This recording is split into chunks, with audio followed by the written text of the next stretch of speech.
Hello, and a very warm welcome back to the English Time podcast. I am so happy you are here with us today. Whether you are listening on your way to work, while you are washing the dishes, or just relaxing on the sofa, we are glad to have you.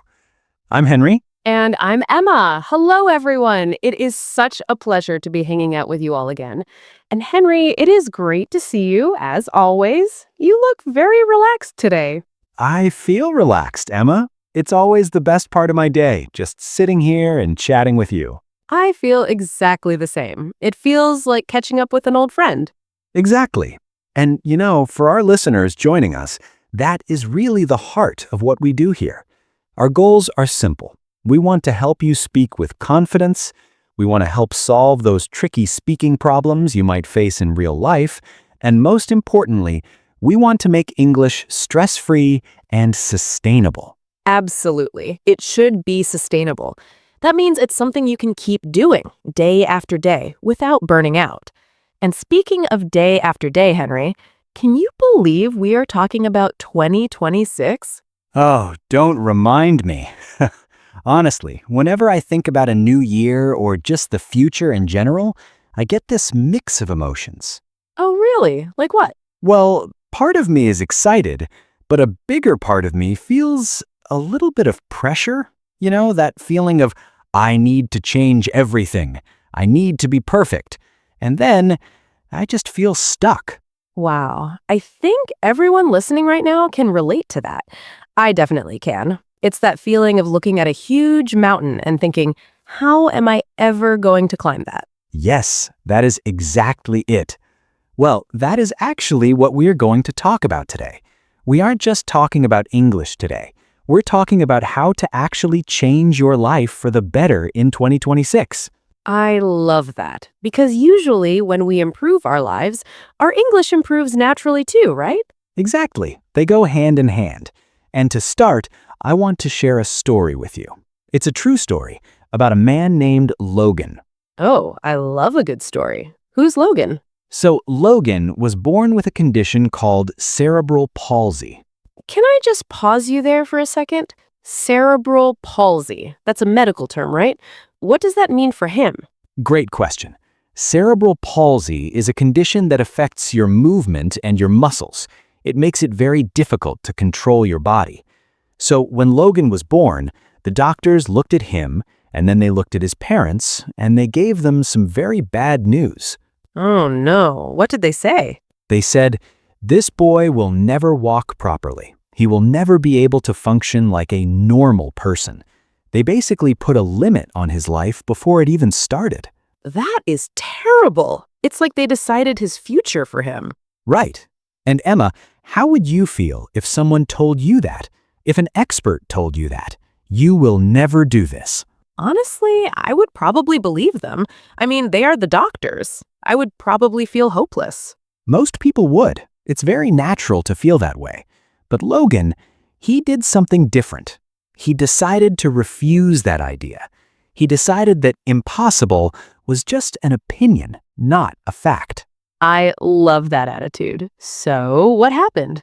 Well, it wasn't easy. That's the important part. It wasn't magic. But he refused to make excuses. He struggled, he fell down, he got hurt, but eventually he walked. No way! Yes way. And he didn't stop there. He learned to play baseball. He learned to ski. Skiing? That requires so much balance. I know. I can barely ski and I don't have cerebral palsy. But wait, it gets crazier. He learned to drive a car, and then he completed the New York City Marathon. The marathon? That's 42 kilometers. It is. A man who was told he would never walk ran a marathon. That gives me goosebumps, Henry. It really proves that our bodies are capable of so much more than we think. It does, but I think it proves something else too. It proves the power of no excuses. No excuses. That is a strong phrase. It is. In English, we often say, I can't do this because, or I'm too tired because. Those are excuses. Logan had the best excuse in the world. He had a medical condition, but he didn't use it. That's a really good point. Sometimes I say, I can't speak English well because I don't have anyone to practice with. That's an excuse, isn't it? It is a reason, but if it stops you from trying, it becomes an excuse. Ouch. You're right, though. It's true. But here's the secret, Emma. Logan didn't run the marathon on the first day. He didn't wake up and just drive a car. Do you know how he did it? I'm guessing he didn't do it all at once. Exactly. He used the power of 1%. 1%? What do you mean by that? Imagine improving just 1% every day, just a tiny, tiny bit. It feels like nothing, but if you get 1% better every day, by the end of the year, you're not just 100% better, you're actually about 37 times better because of how the math works. It's like a snowball rolling down a hill. I like that image. A snowball starts small, but as it rolls, it gets bigger and bigger without trying too hard. Precisely. It's about exponential growth. Exponential? That's a fancy word. It is a nice one. It just means that the growth gets faster and faster over time. So, we don't need to change our whole life in one day. No, please don't try to do that. That is why people quit. They try to change everything on January 1st, and by January 10th, they're exhausted. That is totally me. I try to go to the gym for 2 hours, study English for an hour, and eat only salad. After 3 days, I'm eating pizza on the sofa. We have all been there. So let's try something different for 2026. Let's act this out, actually. I think this will help everyone listening understand the difference between the old way and the 1% way. Ooh, I love doing these dialogues. Who am I this time? Okay, let's say you are yourself, but you're feeling very overwhelmed. You have a huge goal, and I'll be your friend trying to help you see it differently. Okay, I can definitely play the overwhelmed role. I'm good at that. All right, let's do it. I don't know, Henry. I think I'm just going to quit. Quit? Why? You really wanted to learn to play the guitar. I know, but I looked at the music book and it's so complicated. I tried to play yesterday for an hour and my fingers hurt and it sounded terrible. I'm never going to be good. It's just too much work. Okay, take a breath, Emma. You're looking at the top of the mountain, Emma. Of course it looks scary up there. But I need to be good. Everyone else plays so well. Forget about everyone else. Can you play just one chord today? Just one. One chord? That takes like 5 seconds. Great, do that. And then do it again tomorrow. Just 5 minutes. Can you do 5 minutes? Well, yeah, anyone can do 5 minutes, but that won't make me a rock star. Not today, but if you do 5 minutes every day for a year, that's 30 hours of practice. You will be amazed at how good you get. Just focus on today's 5 minutes. Put like that? It actually sounds easy. It is easy. That's the point. Stop trying to be perfect. Just be 1% better than you were yesterday. Just be 1% better than yesterday. I really like that. It felt lighter. It is lighter. You could feel the stress leaving the conversation, right? Totally. When you said 5 minutes, I immediately relaxed. I stopped worrying about the result and just focused on the action. And that is the key to changing your life in 2026, whether it's English or exercise or learning a new skill. But Henry, there's another problem I have. Even when I start small, I sometimes get distracted, or I lose motivation, or I listen to people who tell me I can't do it. Ah, yes, the haters and the negative voices, even the ones inside our own heads. Exactly. How did Logan deal with that? I mean, people must have stared at him or doubted him. They definitely did. And dealing with that is actually the next step in changing your life. It's not just about what you do, it's about what you write down and what you ignore. Ooh, that sounds interesting. What do you mean by what you write down? Well, let's take a quick pause here. I want everyone to just think for a moment about that 1% concept. Does it feel easier for you?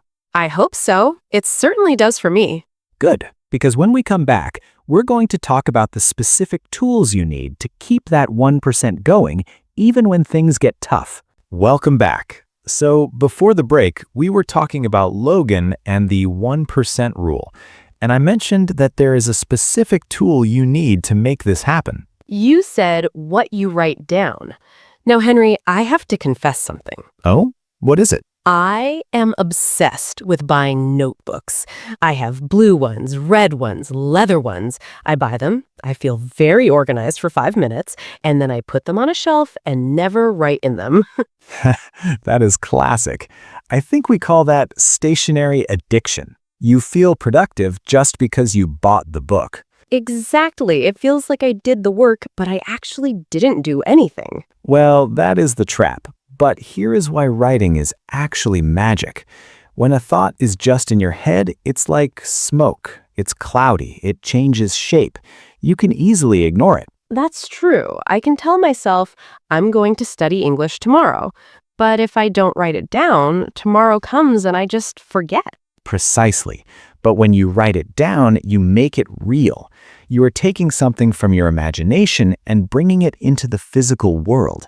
It's like signing a contract with yourself. A contract? That sounds serious. It is, but in a good way. For 2026, I want everyone to try this.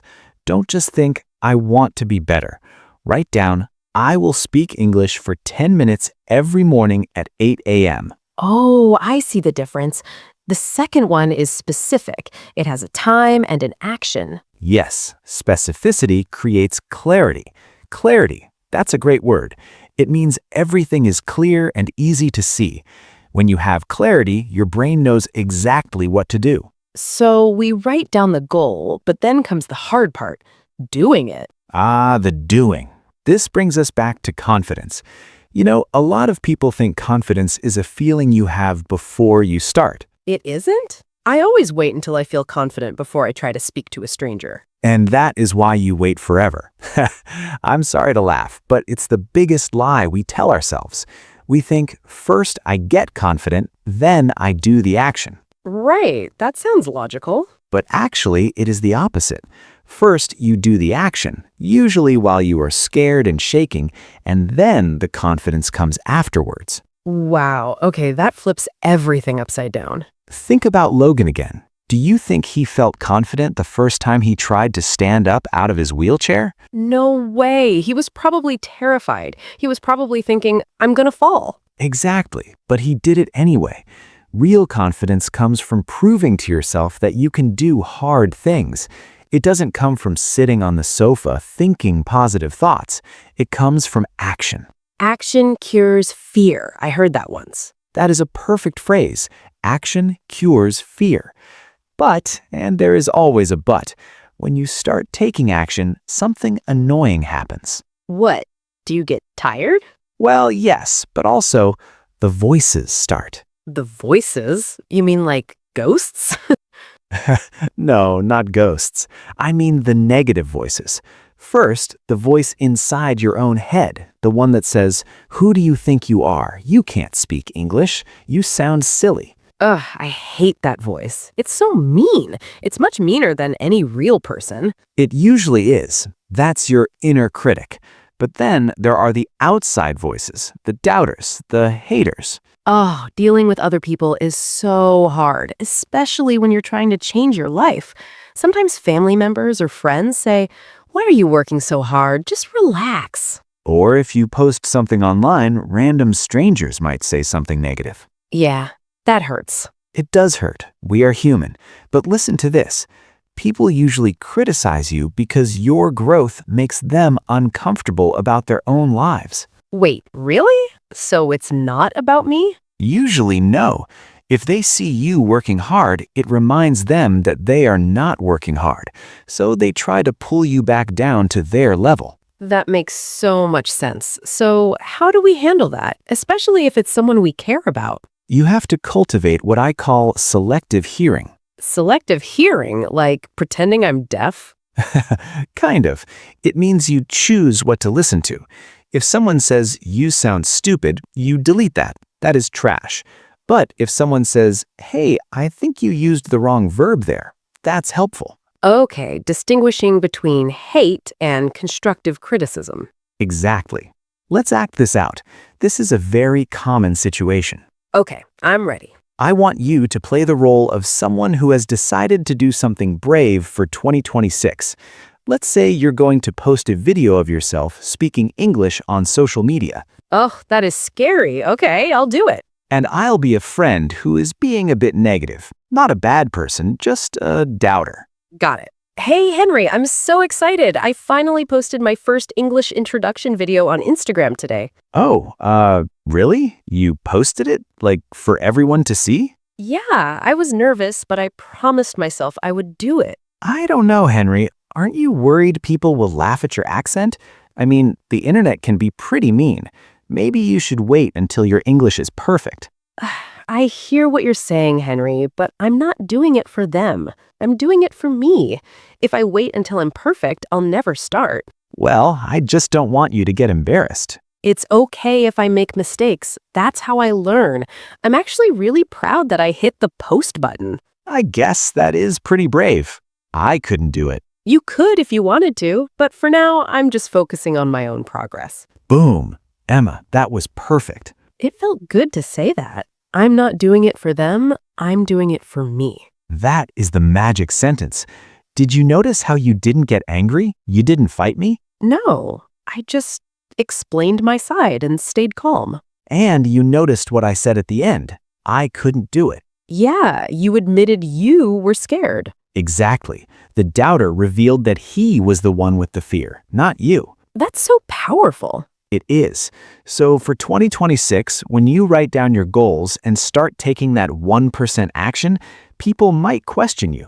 They might say, "Why are you getting up so early?" Or "Why are you listening to that English podcast again?" And we can just smile and say, I'm doing this for me. Perfect. Ignore the noise. Focus on your own paper. Focus on your own caper, like in school.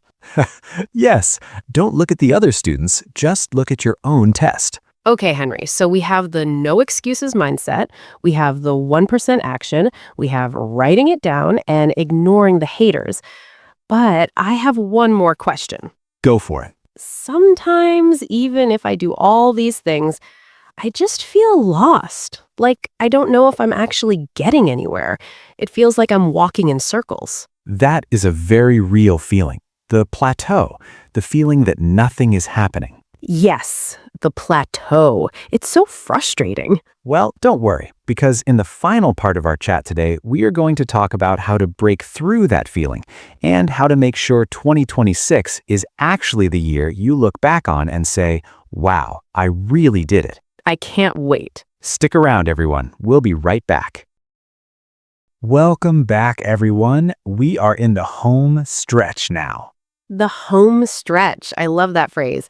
It means we are close to the finish line, right? Exactly. But before the break, Emma, you asked a really tough question. You asked about that feeling of being lost when you're doing the work, you're writing things down, you're ignoring the haters, but you still feel like you aren't moving. The plateau. It is the worst feeling. It's when I usually quit. I think, well, I've been exercising for 2 weeks and I don't look like an athlete yet, so clearly it's not working. 2 weeks? We are so impatient, aren't we? We really are. We want instant results, like a microwave dinner. But real change, real life change, is more like a slow-cooked meal. It takes time. And to explain this, I want to use an image from nature. Have you ever heard the story of the Chinese bamboo tree? I don't think so. Is it a special kind of tree? It is. So when you plant the seed of this bamboo, you have to water it and fertilize it every single day. You have to take very good care of it. Okay, sounds normal so far. But here's the thing. For the first year, you see nothing. No green shoot, no leaves, just dirt. Seriously? Nothing? Nothing. Then comes the second year. You keep watering, still nothing. Third year, nothing. Fourth year, nothing. Henry, if I watered a plant for 4 years and saw nothing, I would definitely stop watering it. I would think it was dead. Most people would, and that is exactly why most people don't change their lives. They give up in the fourth year. But in the fifth year, something incredible happens. What? In the 5th year, the bamboo suddenly breaks through the ground, and in just 6 weeks, it grows 90 feet tall. That's like as tall as a building. Wait, 4 years of nothing and then 90 feet in 6 weeks? Yes. Now, here's the question, Emma. Did the tree grow 90 feet in 6 weeks, or did it grow 90 feet in 5 years? Oh, I see. It grew in 5 years because if a farmer had stopped watering it in year 3, it would have died. Bingo. During those 4 years of nothing, the tree was growing a massive root system underground. It was building the foundation to support the height. That is beautiful. So when we feel like we are stuck or on a plateau, we are actually just growing our roots? Exactly. You are building your foundation. You're learning words you don't use yet. You're getting comfortable with sounds. You're building discipline. You can't see the results yet, but they're happening underground. That makes me feel so much better. It takes the pressure off. I don't need to be tall today. I just need to water my roots. Just water your roots. I love that. So, for 2026, when you feel discouraged, just remember the bamboo. Trust the process. I am definitely going to remember that. So, we have covered a lot today. We talked about Logan and no excuses. We talked about the 1% rule, writing things down, ignoring the noise, and now the bamboo tree. It's been a packed episode. But before we go, Henry, I think we should do something a little calm, a little reflective. I agree. Let's do a quick guided question. Okay, so for everyone listening, you don't need to speak right now. You don't need to write anything. Just relax. Maybe take a deep breath. Whatever you're doing, walking, driving, washing dishes, just listen. Ask yourself this question. What is one small promise I can keep to myself tomorrow? Just one small promise. It doesn't have to be big. It could be, I will drink a glass of water when I wake up. Or, I will read 1 page of a book. Or I will listen to 5 minutes of English. Whatever it is, just imagine it now. Imagine yourself doing it. And imagine how good it will feel to keep that promise. It feels good because you're building trust with yourself. Exactly. That's where confidence starts. Not from the big applause, but from the quiet promises you keep when no one's watching. I love that. I already know what my promise is for tomorrow. Oh, are you going to tell us? Nope, it's a secret. It's just for me. Ha, fair enough. Focus on your own paper, right? Exactly. Well, Emma, looking back at our conversation today, I feel really hopeful about 2026. Me too. I feel less stressed about New Year's resolutions and more excited about just growing slowly. That is the goal. Remember, guys, you're doing better than you think. Learning a language and changing a life is hard work, but you're here, you're listening, you're showing up. And that's 90% of the battle. Just showing up. So let's quickly recap how we're going to attack 2026. First, act like Logan. No excuses. If there's a wall, find a way around it. Second, try not to change 100% overnight. Aim for 1% every day. Compound interest is your friend. Third, write it down. Get it out of your head and onto paper. Clarity is power. Fourth, ignore the haters and ignore that mean voice in your head.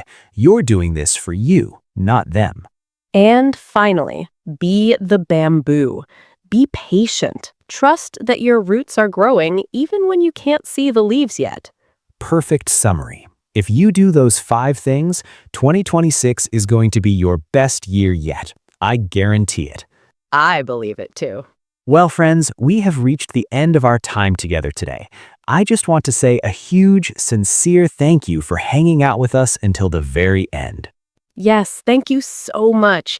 We know your time is valuable, and it means the world to us that you choose to spend it here, practicing your English and hanging out on the sofa with us. It really does. We love this community. If you enjoyed this conversation and you feel a little bit more ready for 2026, please consider hitting the like button and subscribing to the channel.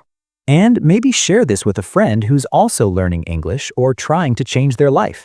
It really helps us a lot and allows us to keep bringing you these conversations. Helping us grow helps us help you grow. It's a win-win. Absolutely. So, one final question to leave you with today. What will your 1% be tomorrow? Think about it. And then go do it. Have a wonderful week, everyone. Keep watering those roots. See you next time. Bye. Bye, everyone.